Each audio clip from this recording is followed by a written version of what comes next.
Alors bonjour tout le monde, donc je continue mon aventure sur qu'est-ce qu'un leader inspiré, inspirant, un leader authentique et naturel. Aujourd'hui, on a la chance d'être en conversation avec Claire Blondel, donc Claire qui est une maman, une entrepreneuse et très orientée sur l'éducation, donc l'éducation, on va dire, positive. Voilà, Claire, est-ce que tu peux nous en dire un peu plus sur toi? Tout d'abord, bonjour. Bonjour Rémi, bonjour à tous. Oui, en fait, je suis arrivée dans l'éducation un petit peu par hasard. Je suis ingénieure de formation. J'ai travaillé dans l'industrie pendant une petite quinzaine d'années. Et voilà, j'ai découvert l'éducation en fait, au fur et à mesure de nos expatriations, notamment au Japon où je pouvais pas travailler en tant qu'ingénieure. Je me suis investie un peu plus dans l'école de mes filles, qui était une école Montessori à ce moment-là. Oui. Je me suis vraiment intéressée à la pédagogie jusqu'au moment où j'ai voulu me former moi-même à cette pédagogie-là. Et puis voilà, depuis, on a quitté le Japon en 2010, donc depuis 2010, je suis à fond dans l'éducation et d'un pays à l'autre, je découvre un petit peu les modes d'éducation des différents pays et de ce qu'ils peuvent apporter justement chez l'enfant en termes de compétences et de savoir-être. Mm, mm. Et tu as fait le Japon, mais aussi le Canada, avec notamment le Québec. Oui, oui, c'est de là qu'on revient en fait. On est rentré au mois d'août du Québec Oui. et avant ça, on était en Inde, on a fait le Japon, on a fait la Chine, on a fait Hong Kong. Donc Waouh. voilà, on a fait plusieurs pays dans lesquels on a pu suivre un petit peu le système éducatif d'une part de par nos enfants en fait, nos filles qui étaient scolarisées là-bas en fait. Et qu'est-ce que tu en retiens de cette expérience sur une éducation qui, je suppose, est différente de celle de la France? Oui, quand même, ouais. Mais justement, en 2011, j'avais donné une conférence TED sur ce sujet-là parce que nos filles ont toujours été scolarisées à l'étranger et quand on est rentré du Japon en 2010, Oui. elles ont pour la première fois été scolarisées dans une école française et je les ai vues complètement dépérir en fait, fanées, si on Oh. peut dire. Je les ai vues vraiment s'ouvrir, bourgeonner, s'intéresser, être curieuses, aimer aller à l'école jusqu'au moment où on est rentré en France où là c'était vraiment un choc pour elles, où elles étaient fatiguées physiquement de rester assises et d'écouter parler leurs enseignants toute la journée. Mm, mm. Elles savaient ce que je disais dans mon TED, c'est qu'elles avaient aussi peur de se tromper. Donc ça, c'est D'accord. vraiment quelque chose de dur à entendre pour les parents. Et voilà. Et puis c'est vrai que ce qu'on a découvert dans les autres pays, je pense à l'Inde où ma fille au CM2, elle devait mener un projet pour résoudre une cause, un problème mondial. Donc là, au CM2, elle devait déjà trouver une action pour résoudre un problème mondial. Elle avait choisi la maltraitance des animaux.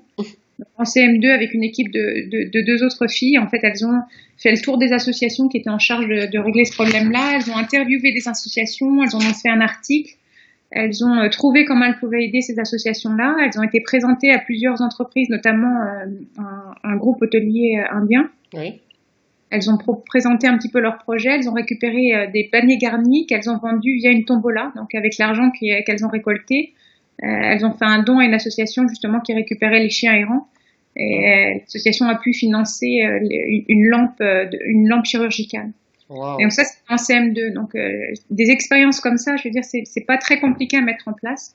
Les enfants sont capables de les mener. Et surtout ce que ça peut leur apprendre, ce que ça peut générer en termes de confiance en soi, en termes de je suis capable de changer les choses moi aussi. C'est génial, c'est Mais génial. oui. L'action, la prise de conscience, comment je peux changer le monde à ma manière, à mon niveau, et Exactement, tout ça dès le plus jeune âge.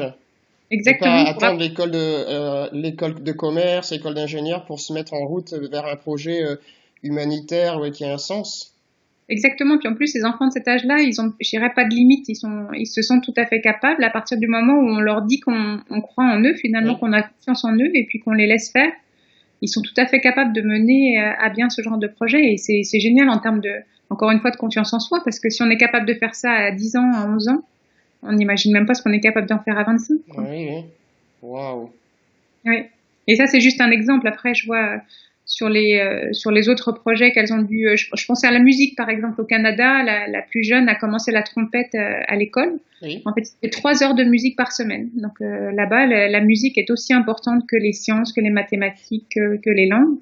Et en un an, elle s'est retrouvée avec un niveau de trompette qui était excellent. Déjà à Noël, alors qu'elle avait commencé à septembre, à Noël, tout l'ensemble de sa classe faisait déjà des concerts en fait. Et quand on est rentré en France après un an de Canada, on a été l'inscrire à l'école de musique. On lui a dit qu'elle avait fait, enfin, quand on a dit qu'elle avait fait un an de trompette, les gens nous ont un petit peu rionné en disant, on va la mettre en tout petit niveau. Et puis dès le premier cours, ils se sont rendus compte qu'elle avait 4 ans, 5 ans de cours français dans sa tête et dans ses mains, quoi. Donc, Et pourquoi en fait une telle différence entre les modèles d'éducation à l'étranger et celui de la France? ça, c'est une très bonne question. Une question à laquelle j'essaie de répondre. Je pense qu'il y a une très forte responsabilité, entre guillemets, de notre culture. L'école telle qu'elle existe aujourd'hui, elle a été fondée finalement sous Napoléon. Oui. Puis remodelée un petit peu à l'ère de l'industrialisation, on avait besoin à ce moment-là d'ouvriers et d'ingénieurs. Donc on a formaté toute notre école à créer finalement des ouvriers qui étaient capables de suivre des instructions similaires et répétitives, ou des ingénieurs qui étaient capables de faire des plans, etc. Mais voilà, le monde il a évolué. On a quand même l'arrivée du numérique, la mondialisation, tous ces métiers de service qui sont apparus, et pour autant l'école n'a pas du tout évolué. On a cette vidéo, je sais pas si tu la connais, si tu l'as diffusée, ce rappeur américain qui a fait un rap justement sur un poisson. On demande à un poisson de grimper à l'arbre.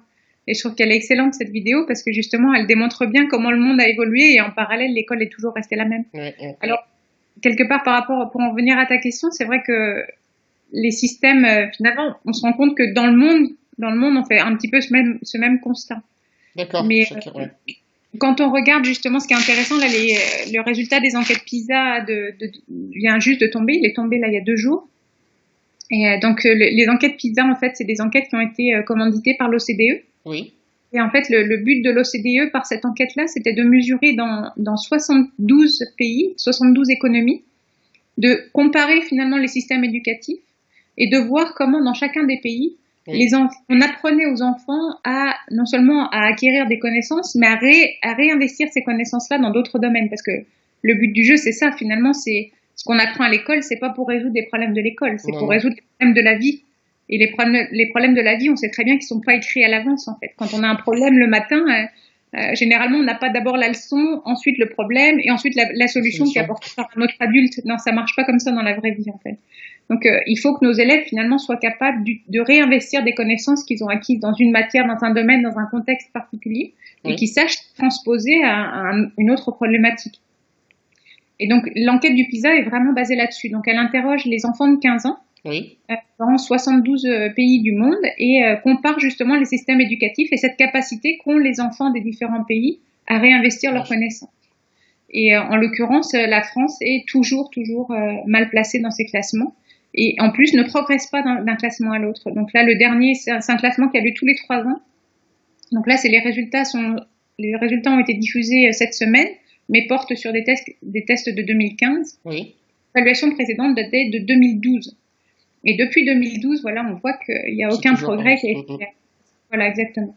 Et ce qui est, là où je reviens sur ta question de pourquoi la France est comme ça et pas les autres pays. Encore une fois, c'est très culturel parce que dans les autres pays, je pense à l'Allemagne, par exemple, sur les 3 dernières évaluations de PISA, l'Allemagne n'a fait que progresser, en fait. D'accord. Donc, quand les résultats du PISA, les premiers résultats du PISA ont montré que le système éducatif allemand n'était pas efficace, ils ont tout remis en cause. Ils n'ont pas simplement réformé, ils ont révolutionné leur système éducatif et ça paye aujourd'hui.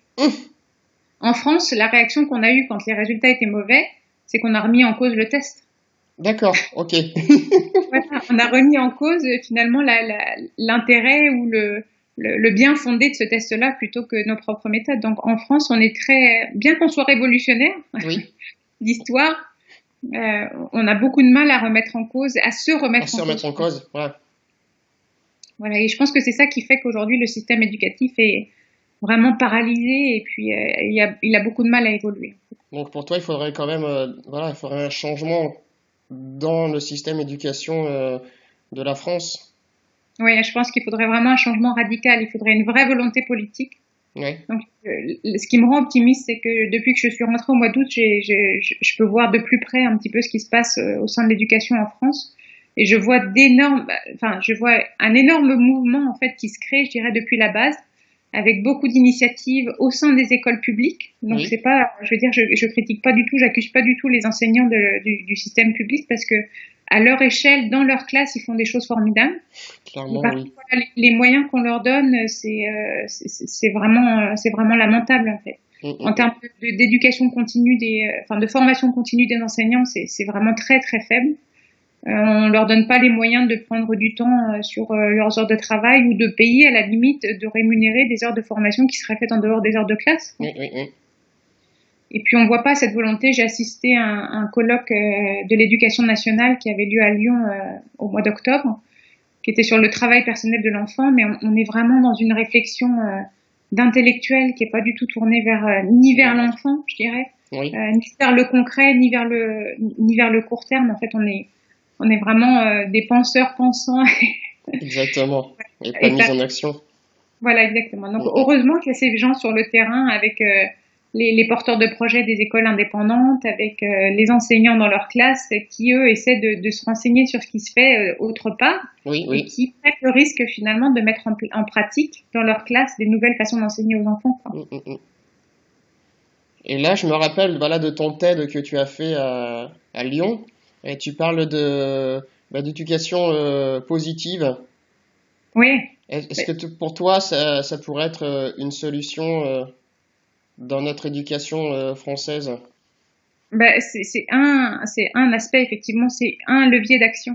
Oui, Parce que on se rend compte, et maintenant c'est démontré scientifiquement, il y a beaucoup de recherches en neurosciences qui l'ont démontré un peu partout dans le monde, y compris en France, que la bienveillance avait un impact extrêmement important sur l'apprentissage, sur la capacité d'apprentissage. Donc, autrement dit, sans un sentiment de sécurité, sans un sentiment de bien-être, sans un sentiment de reconnaissance, l'enfant aura beaucoup de mal à apprendre. Donc, déjà, rien que si on parle, sans parler de compétences exceptionnelles de leadership ou de créativité, si on parle simplement d'apprentissage oui, oui. pur, on a besoin de cette ambiance-là bienveillante à l'école. Donc, voilà, ça veut dire remettre en cause notre système d'évaluation, notre système de communication avec les élèves, la position même de l'enseignant dans la classe qui a ce rôle encore très supérieur dans nos classes avec l'élève qui écoute, qui est Oui, assis, ouais, ouais. qui prend même une position physiquement inférieure à celle de l'enseignant. Donc tous ces facteurs-là finalement qui font que l'enfant se sent pas forcément reconnu, acteur, aimé, apprécié, etc. Et donc des conséquences dans la vie d'adulte après. Ben, évidemment, parce que si tu développes pas ça chez l'enfant, tu développes pas la confiance en soi, Ouais, tu développes pas l'estime de soi non plus. Et tout ça, on sait très bien aujourd'hui que ce sont des fondements indispensables à la vie d'adulte, et au oui, fait de oui. pouvoir entreprendre, au fait de pouvoir être audacieux, au fait de pouvoir avoir du leadership, au fait. Et quand je dis entreprendre, c'est pas forcément être entrepreneur et monter son entreprise, c'est être entrepreneur de sa propre Propre vie en vie. fait. Oui, oui. C'est de faire les choix, c'est de prendre des risques, c'est d'avancer, c'est et d'être heureux parce Et qu'on se rend compte que si on prend pas les rênes de sa vie en main, généralement on a du mal à atteindre le bonheur aussi. exactement. Et du coup, on se sent frustré. Et du coup, aussi, on impacte les autres du fait qu'on est frustré. Donc, du coup, y a rien qui avance. Et bien au contraire, on régresse. Voilà. Et là, d'ailleurs, c'est pas que moi qui le dis, il y a beaucoup d'organisations mondiales économiques qui ont démontré que par rapport aux tendances d'évolution du monde, en fait, une compétence qu'il faudra absolument développer d'ici quelques années et même qui est très importante même dès maintenant, Oui. c'est la créativité, en fait, l'innovation. Et Ouais. finalement, les pays européens qui seront capables de se sortir de la crise et qui seront capables de survivre à l'échelle mondiale seront les pays qui seront forts en innovation. Ouais. Et, et pour développer, pour innover, c'est un petit peu ce que je disais dans ma conférence, mais pour être capable de créer, il faut être capable de sortir des sentiers battus, il faut Oui. être capable de prendre des risques et de sortir de sa zone de confort. Et ça, on le fait que si on a confiance en soi, finalement. C'est clair. Et voilà. Et après, prendre des risques, de perdre aussi des choses. Et puis, de pas être vu comme un loser, comme un perdant. Et dans notre système français, dès qu'on fait quelque chose qui est pas bien, qu'on a fait un échec, on est en période d'échec, voilà, tout de suite on est montré du doigt. Non, t'es mauvais, t'es pas bon, on Ah te oui. met de côté. Mais en fait, ça revient sur ce qu'on disait tout à l'heure, c'est le fait d'avoir créé, que notre système éducatif, il est fait pour créer des gens qui sont tous pareils, en fait. Oui, Tous pareils et qui vont tous faire la même chose. C'est pour ça qu'aujourd'hui, les maths et les sciences ont tant d'importance, parce qu'on veut créer encore une fois, des ingénieurs. En fait, on Oui, avait besoin oui, de ça à ce moment-là et on l'a jamais remis en cause. Ce qui fait que dès que tu rentres pas dans ce moule-là, de par l'hypothèse qui est posée au départ de notre système éducatif, t'es pas dans ce moule-là, donc tu pourras pas être ingénieur et donc tu vas servir à rien dans la société. Or, oui. on se rend bien compte que de l'évolution, je veux dire, des ingénieurs, c'est très bien qu'on en ait. On a besoin d'ingénieurs, mais on a aussi C'est besoin sûr. de créatifs, on a besoin de gens qui vont être capables de manager, on a besoin de gens qui vont être capables de faire du commerce avec les autres pays du monde. Donc, Voilà. ça nécessite des compétences qui sont complètement diverses, en fait. Oui, et dont la créativité, voilà, pour aller vendre Ouais. un produit au Japon, bah, il faut aussi faire appel à sa créativité. Comment bah, je peux vendre mon produit différemment des autres? Bah oui. Et puis la créativité, c'est dans tout. On se rend compte aussi. Le monde évolue, donc à un moment donné, notre mode de management va devoir, nos politiques vont devoir évoluer. Donc la créativité, il y en a dans tous les domaines. La Bien sûr. créativité, c'est dans ma cuisine pour faire un plat avec mes restes Ouais, dans c'est mon ça. frigo. Mais c'est aussi trouver une nouvelle façon, effectivement, d'aller vendre à des clients que tu connais pas d'une culture différente.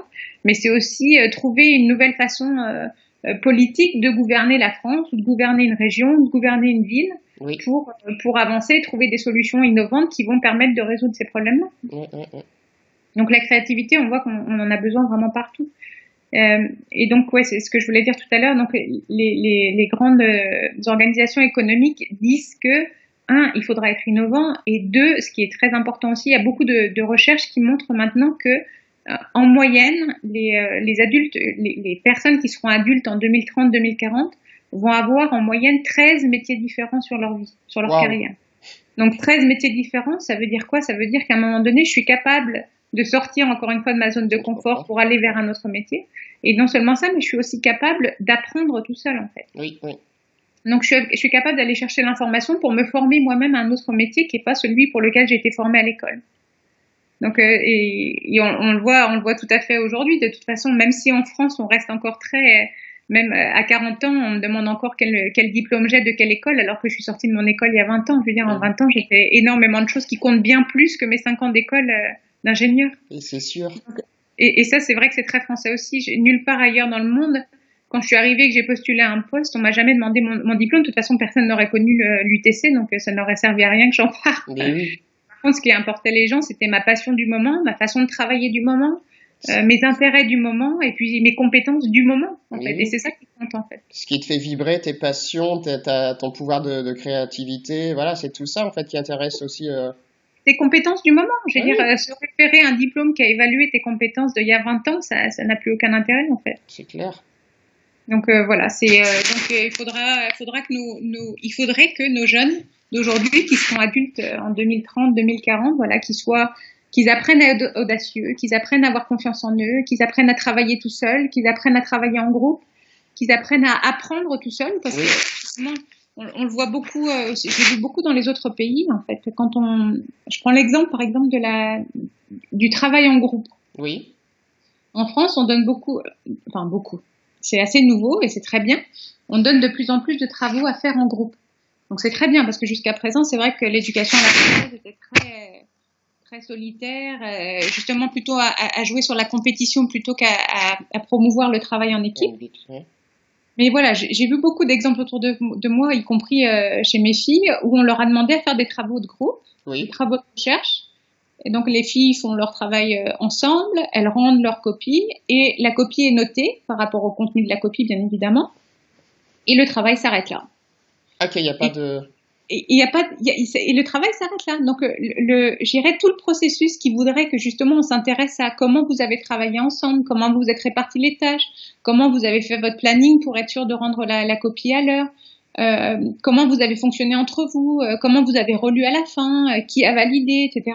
Ça, Il y a c'est pas. comme ça qu'on apprend à travailler C'est ensemble. clair. Et ça, on ne le fait pas du tout. Et malheureusement, la conclusion à laquelle arrivent tous les enfants, c'est qu'ils sont tellement frustrés parce qu'on les a pas entendus dans le groupe, parce qu'ils n'ont pas réussi à avoir la disponibilité des autres, parce qu'ils ont finalement fait tout le travail tout seuls, et ça existe aussi beaucoup. Oui, oui, Et oui. la conclusion de tous les enfants à qui je pose la question, c'est ah ben moi je veux plus travailler en groupe, je veux travailler tout seul la prochaine fois. Et c'est normal parce qu'on C'est normal. voilà, la note elle vient juste sanctionner une copie et un résultat, mais finalement on n'aborde pas du tout le processus finalement de travail en collaboration. Mm.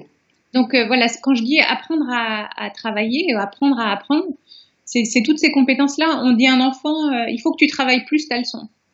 Il faut que tu apprennes mieux ta leçon. Ouais, d'accord, mais concrètement, comment je fais? Et ça, personne lui explique. Personne lui explique que voilà, son cerveau fonctionne comme ça, sa mémoire fonctionne comme ça, que s'il n'a pas fait 3 répétitions, s'il n'a pas dormi entre chacune des répétitions, il y a plein de recherches qui sont disponibles maintenant et qui nous disent exactement ce qu'il faut faire et ce qu'il ne faut pas faire pour apprendre une leçon. C'est vraiment pas compliqué de le partager avec les enfants. En fait. Et toi, concrètement, qu'est-ce que tu es en train de mettre en place, voilà, pour changer à ton échelle, le système de l'éducation? Comme dirait Pierre Rabhi, je fais mon petit colibri.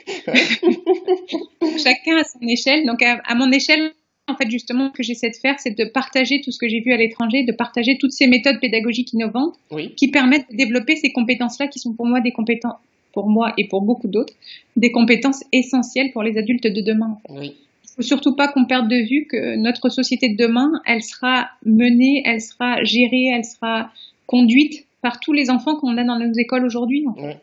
Donc, si on veut agir sur notre société, si on veut résoudre tous les problèmes qu'on rencontre aujourd'hui de violence, de racisme, de nos problèmes écologiques, nos problèmes de responsabilité éthique, etc., tous ces problèmes-là, il faut les résoudre d'abord en formant et en donnant les compétences nécessaires à nos enfants. Oui, c'est clair. Donc, voilà ce que j'essaie de faire. Donc, j'essaie d'intervenir auprès des enfants, auprès des parents, parce que je pense que les parents ont un rôle très important à jouer dans l'éducation de leurs enfants. Et c'est pareil, on leur demande d'être de bons parents, mais on leur dit pas non plus comment faire. Donc, j'essaie d'accompagner les parents et j'essaie d'accompagner les enseignants, justement, qui ont envie de se former et d'aller vers ces méthodes innovantes et qui savent pas forcément où regarder, en fait. Et là, j'ai une question. Les jeunes actuellement sont de plus en plus conscients du monde dans lequel ils vivent, la pollution, la façon de s'alimenter, tout ça. Et si l'école, elle ne prend pas en compte cette évolution de conscience, ça va créer une population qui va être frustrée. Probablement. Après, sur l'écologie, je pense que nos enfants sont bien plus sensibilisés à l'école que nous, on l'a été. Donc, je pense que de ce côté-là, l'éducation, je pense que ce qu'on fait en France aujourd'hui est plutôt positif. Oui. Il y a une vraie sensibilisation de la part de nos jeunes. Par contre, ce qui m'inquiète un petit peu, ce qui m'effraie un petit peu, c'est justement cet éloignement qui est de plus en plus flagrant entre, effectivement, tu t'assois en classe, tu copies ce que j'ai à dire.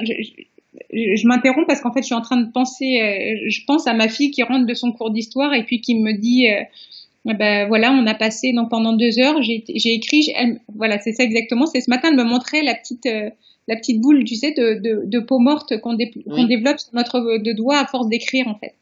Et elle me dit, c'est marrant, quand on était à l'étranger, cette boule avait disparu. Et depuis qu'on est rentré en France, cette boule est réapparue. Et ça fait que 6 mois qu'on est là, en fait.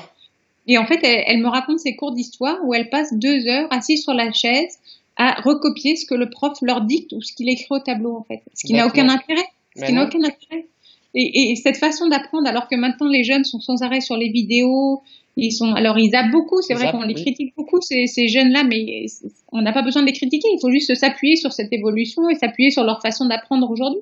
Oui. Ils sont passionnés par ce qui bouge, ils sont passionnés par par les vidéos qui changent sans arrêt, ils sont passionnés ils peuvent aller chercher de l'information tout seuls, voilà. On peut très bien s'appuyer sur cette compétence-là et leur demander d'aller s'intéresser à la révolution, mais par eux-mêmes, et puis d'aller chercher des informations par eux-mêmes, plutôt que de les laisser assis à copier un cours. Quel est l'intérêt de faire ça? Aucun intérêt, c'est l'exercice graphique de la main. Oui. Il y a aucune stimulation au niveau du cerveau, donc du coup, l'enfant est frustré, il est perdu et du coup il se auto-exclut en fait du groupe. Mais puis non seulement ça, mais c'est vraiment pas intéressant. Je veux dire, n'importe qui, on a tous ce souvenir-là, et encore, nous on n'avait pas les tablettes et les vidéos à disposition comme ça.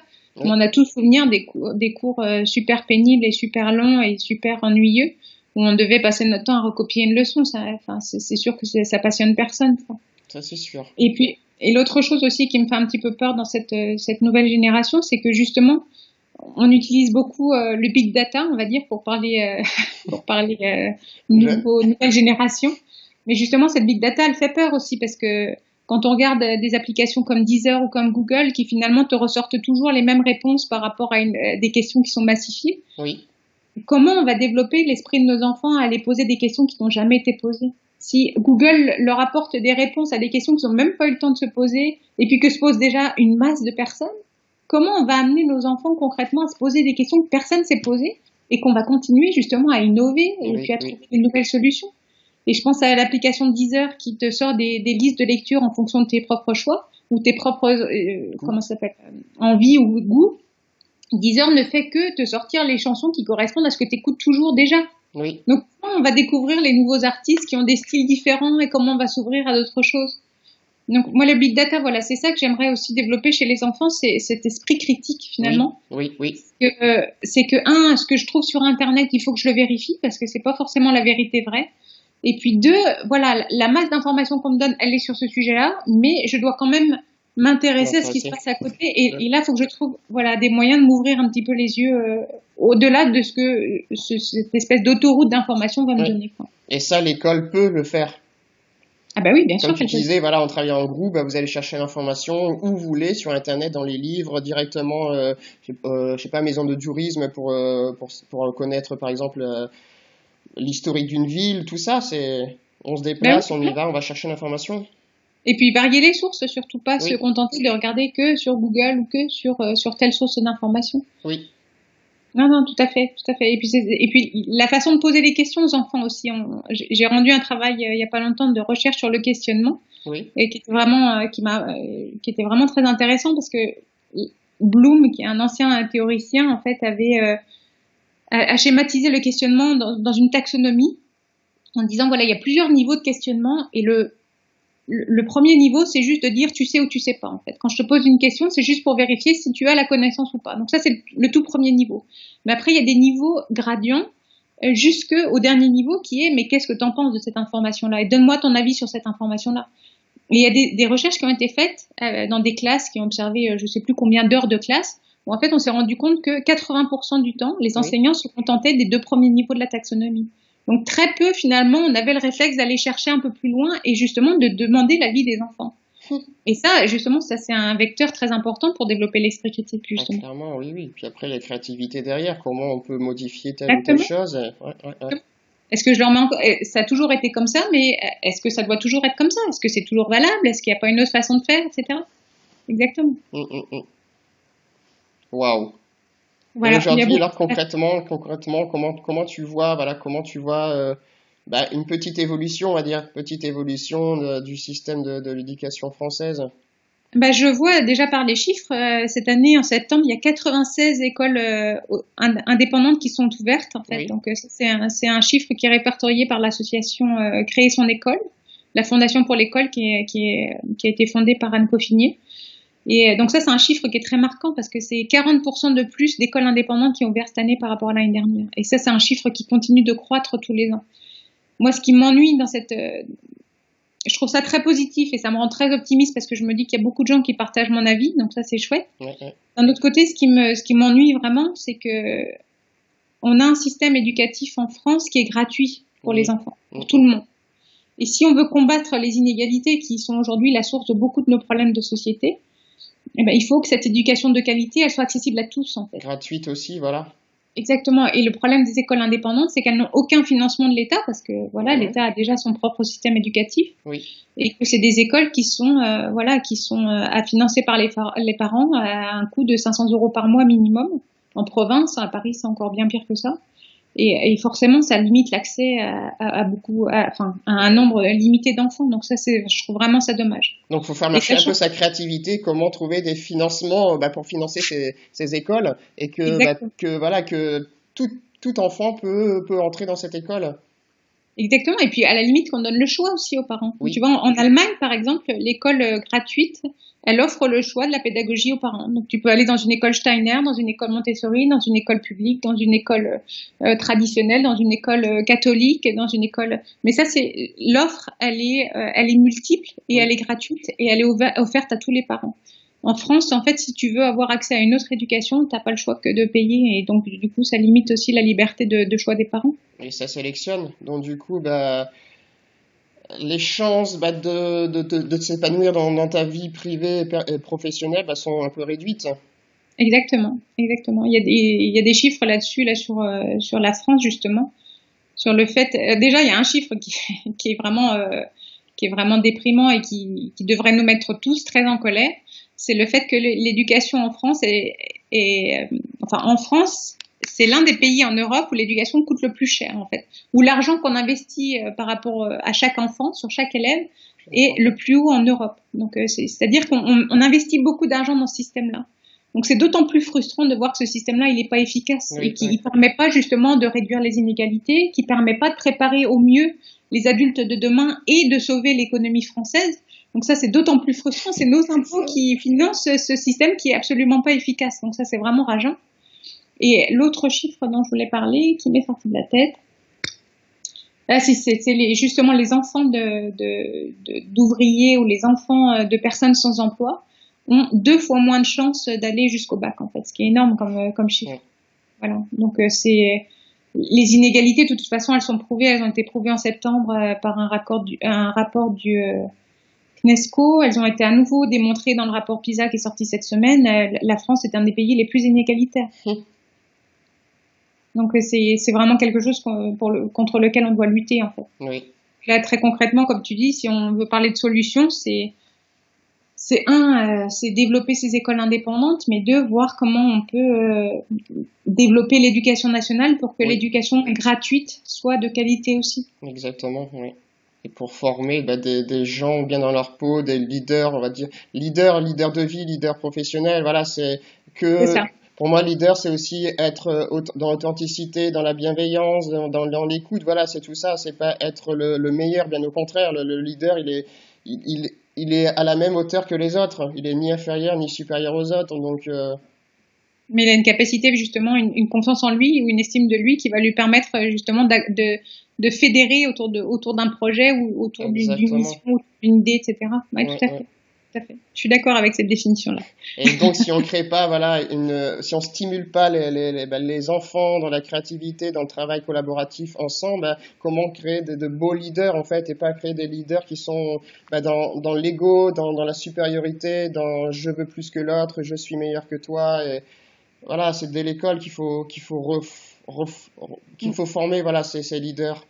Voilà, exactement. Je suis complètement d'accord avec toi. Et puis tous ces enfants qu'on laisse au bord de la route tous les ans, alors en fonction des sources d'information, les chiffres varient beaucoup. Le dernier chiffre officiel, c'était 100 000 enfants par an quand même.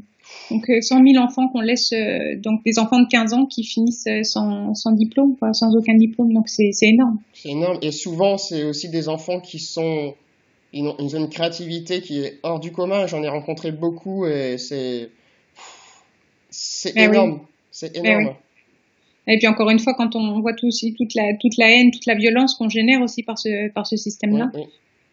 Enfin, moi, je reviens toujours sur la même chose, mais il y a beaucoup de notre problème trouverait des solutions très efficaces dans les écoles plutôt que de pallier et de mettre en place des systèmes de justice ou des prisons supplémentaires. Pourquoi ne pas investir dans l'école? Et ça, aux États-Unis, ça a été mesuré, en fait. Pour $1 investi, c'est $16 de gagné, en fait, d'économiser pour le pays.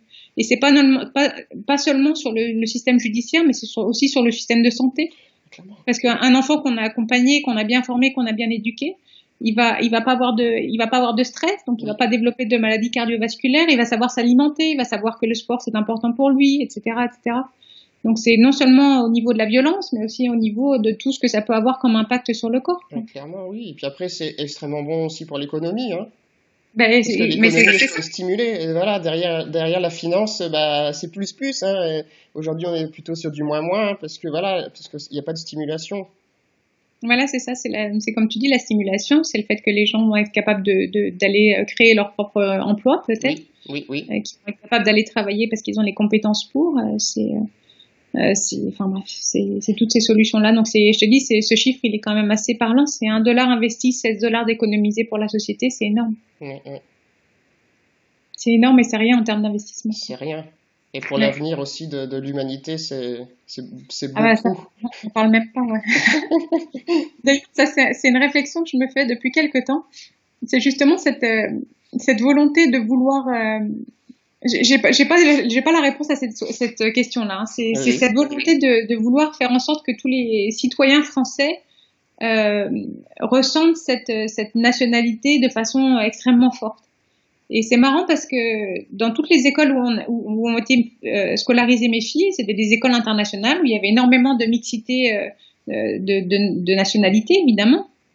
Et en fait, la problématique de la nationalité n'a jamais été une question, n'a jamais été envisagée ou n'a jamais été une problématique en tant que telle.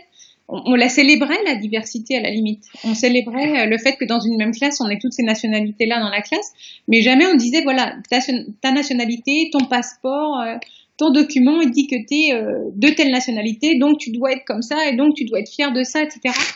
Alors qu'on soit fier de notre nationalité, c'est un autre problème, mais qu'on soit tous, voilà, français en France, je sais pas, on a évolué dans des environnements où tout le monde était de quelque nationalité que ce soit, et puis on tirait de cette richesse-là.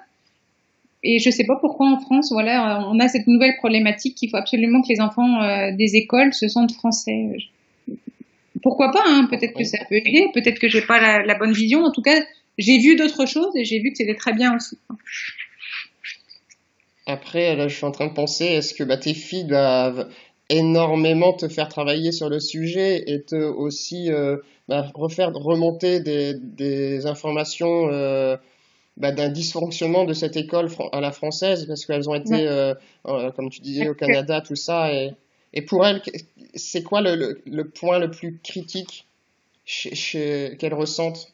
Alors c'est amusant ce que tu dis parce que en fait quand on est rentré une première fois en 2010, donc les filles avaient 7 ans et 5 ans, et c'était intéressant parce qu'elles avaient pas ce recul en fait. Puis c'était la première fois qu'elles rentraient en France, donc pour nous aussi c'était quelque part, même si on connaissait le système, on n'avait pas fait le rapprochement finalement entre ce qu'elles avaient vécu puisqu'elles allaient vivre en France. Oui. Donc là c'était un choc et c'était vraiment, je les ai vues, surtout la petite qui a eu beaucoup de mal à s'adapter, qui s'est complètement renfermée sur elle-même. Donc tous les commentaires des enseignants c'était elle ne participe pas assez en classe, elle est trop timide, elle n'a pas confiance en elle.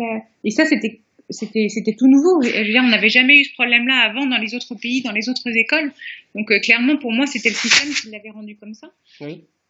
Mais là, ce qui était intéressant, c'est qu'on est reparti à l'étranger. Elles se sont à nouveau développées, elles ont à nouveau fleuri dans ces systèmes-là. Et donc là, elles sont beaucoup plus grandes. Quand on rentre, maintenant, elles ont 13 et 14 ans, 13 et 15 ans. Donc elles ont un recul, en fait. Oui. Elles ont déjà été confrontées à ce choc-là. Et puis surtout, là, on en a parlé. Donc on a choisi les écoles en connaissance de cause. On savait que ça allait être compliqué. Elles savaient à quoi s'attendre. Mais surtout, elles ont du recul maintenant par rapport à ça. Donc souvent, leur commentaire, c'est de dire, là, typiquement, ma plus jeune qui me parlait de sa boule de peau morte par rapport au cours d'histoire. Donc, elle est quand même capable d'aller chercher des choses par elle-même en dehors. Elle est capable de voir ce qui est intéressant dans le cours. Elle est capable donc, elle fait abstraction, je dirais, elle laisse de côté les commentaires négatifs de certains enseignants, même si là, je suis assez contente des enseignants qu'elle a parce qu'ils sont exigeants, extrêmement exigeants, bien plus exigeants que ce qu'elle a pu connaître à l'étranger, mais exigeants et bienveillants. Donc ça fait toute la différence finalement. Ça permet de faire évoluer. Voilà, mais c'est vrai que je dirais l'impact est moins cruel cette fois-ci sur les filles parce qu'elles sont capables de faire la part des choses et de prendre du recul par rapport aux commentaires qu'on pourrait leur faire, et je dirais ça n'attaque pas leur ego. Okay. Enfin, pas aussi profondément que ça a pu le faire la première fois. Quoi. D'accord. Et en guise de conclusion? En guise de conclusion... Je te laisse ta créativité, là. Tu parles de ce que tu veux. Alors, les fleurs dans le potager. Non, en guise de conclusion, c'est qu'il faut rester optimiste. Moi, je refuse d'être fataliste. Je refuse de dire que c'est parce que ça a été toujours comme ça pourra jamais changer. Je pense que les initiatives que je vois sur le terrain me donnent beaucoup d'espoir quant à l'évolution possible du système, en fait. Ouais. Et en plus, au sein du système, il y a des gens à tous les niveaux qui ont envie de faire changer les choses. Donc, je pense que ça va finir par payer, en fait. Ouais. Mais voilà, la conclusion, là, on a la veille de grandes élections en France, de grandes élections présidentielles. J'espère vraiment qu'il y aura une vraie volonté de plus que rénover, plus que réformer, ce serait vraiment réinventer l'école pour donner les plus belles chances à nos futurs adultes d'avoir une société meilleure que celle qu'on a peut-être aujourd'hui. Faire de belles fleurs. Voilà, c'est ça. Voilà, de mettre le bel engrais, comme toi tu reprends souvent cette image-là, de mettre le bon engrais, parce qu'on a les bonnes graines, ça c'est sûr, mais donner le beau terreau pour que les graines poussent en de belles fleurs bien solides et bien belles. Super. Voilà. Est-ce que tu as, voilà, est-ce que tu as un blog, un site internet J'ai un pour te site contacter, pour en savoir plus sur toi, Pour en savoir plus sur moi, il y a le site internet qui s'appelle tout simplement www.claireblondel.com. Donc d'accord. ça, c'est le site sur lequel je mets tout. Sinon, je suis sur Twitter aussi, Claire Blondel, et je suis aussi sur Facebook. J'ai une page qui s'appelle Réveillons-nous, demain commence ici. Ah, Voilà, c'est le nom de la page Facebook sur laquelle je mets toutes les bonnes idées que je peux voir par-ci par-là et que j'ai envie de partager avec tout le monde. super. Voilà. Un grand Merci merci, beaucoup. Claire. Ben non, merci à toi. Merci de m'avoir donné l'occasion d'exprimer ce que je ressens. Voilà, c'est top. Belle vibration. Merci. Un grand merci. Salut. Bye bye.